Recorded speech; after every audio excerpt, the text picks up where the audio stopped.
네, 저희 끝까지 판다팀이 어제 재벌 3세의 수상한 거래를 취재해서 전해드렸습니다. 한국타이어 3세인 조현범 사장이 알짜 계열사인 그러니까 프릭사라는 회사를 사실상 서류상의 회사 RBK라는 곳에 팔아넘긴 게 혹시 다른 목적이 있는 게 아니냐는 의혹이었습니다. 그래서 저희 취재진이 RBK라는 회사를 둘러싼 자금 흐름을 계속 추적해봤는데 또 다른 사업가 한 명이 등장합니다. 30대 나이에 코스닥 상장사 회장이 된 이락범 전 한류타임즈 회장인데 여기서도 역시 수상한 거래가 계속됩니다. 김도균 기자, 권지윤 기자가 차례로 전해드리겠습니다. RBK 자금 흐름을 쫓던 취재진이 새로 발견한 회사는 스포츠 신문을 소유했던 한류타임즈입니다. 30대에 회장이 된 청년 사업가 이락범 씨의 코스닥 상장사입니다.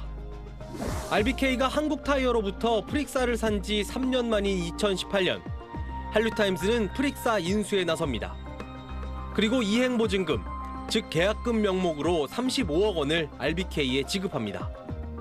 이행보증금의 부분 보통 10%라고 생각을 하면은 350억 정도로 지금 추정이 되거든요, 거래 가액이. 한국타이어가 65억 원에 팔 때와 비교하면 3년 만에 프릭사 가치가 5배쯤 커졌다는 얘긴데 무슨 이유인지 이행보증금 35억 원을 지급한 한류타임즈는 프릭사 인수를 포기합니다. 거래할 것처럼 하면 이행보증금을 넘겨주고 그런데 내가 이제 사정이 돼서 못 사게 됐어. 그래서 이행보증금을 그냥 가져가게 만드는 거죠. 그러면 이제 계약서상 멀쩡하게 주는 것처럼 보이지 않습니까? RBK는 이에 대해 이행보증금 35억 원을 돌려줬다며 관련 확인서를 제시했습니다. 하지만 이 확인서엔 언제, 누구에게 어떻게 돌려줬는지는 없습니다. 한류타임스 새 경영진도 35억 원을 돌려받지 못했다며 공시까지 했습니다. RBK는 이락범 전 한류타임스 회장의 개인 횡령을 의심하며 이전 회장을 고발했다고 주장했습니다. RBK와 한류타임즈 두 회사의 밀접한 관계를 보여주는 정황은 또 있습니다. 2014년 자본금 9억 원으로 설립된 중고차 거래업체 N사입니다. RBK와 한류타임즈는 2016년과 2017년에 N사를 인수합니다. RBK는 프릭사를 내세워 N사 지분 50.1%, 한류타임즈는 49.9%를 각각 29억여 원에 확보합니다. 그리고 한류타임즈는 N사에 14억 원을 빌려줍니다. 그런데 한류타임즈, 투자 2년도 지나지 않아 N사의 사업 실적이 전무하다고 공시하더니 결국 N사 지분을 사는 데 쓴 29억 원 전액을 손실 처리, 즉 N사 주식을 휴지 조각으로 평가합니다.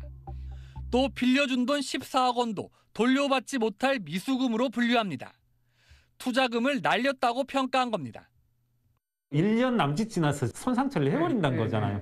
손상차손을 계상한다, 대여금을 계상한다라고 하는 것은 뭐냐면 그 회사가 망가져야 되거든요. 망가졌다 그 말은 그 돈이 빠져나갔다는 얘기거든. 부실 회사에 일부러 투자해 회사 돈을 빼돌리려 한 것 아니냐는 의혹이 제기되는 대목입니다. 상장사를 운영하면서 돈을 그냥 뺄 수가 없어요. 그러니까 이거를 빼내는 방식으로 취하는 게 바로 비상장사를 인수하는 겁니다. 비상장사는 가치가 정해져 있지 않으니까 아주 고가에 매수할 수 있는 거예요. RBK 측은 경영상 판단에 따른 투자였고 공동 투자는 아니라며 한류타임즈와의 연관성을 부인했습니다. 하지만 두 회사가 밀접한 관계라는 점을 보여주는 흔적은 또 있습니다. RBK 이사를 맡고 있던 김영집 사장은 2017년 4월부터 9월까지 한류타임즈 이사였고 이락범 전 한류타임즈 회장은 RBK에 29억 5천만 원을 빌려주고 연 4%의 이자를 받고 있습니다. 종합하면 페이퍼 컴퍼니인 RBK를 중심으로 조현범 한국타이어 사장과 김영집 사장, 그리고 이락범 회장의 이해관계가 얽혀있는 구도입니다. 프릭사를 인수하겠다며 35억 원을 RBK에 준 뒤 인수를 포기한 이유 등을 묻기 위해 이락범 전 회장을 찾아갔지만 답을 듣지 못했습니다. 이 전 회장은 해외에 있는 것으로 알려졌습니다. SBS 권준입니다.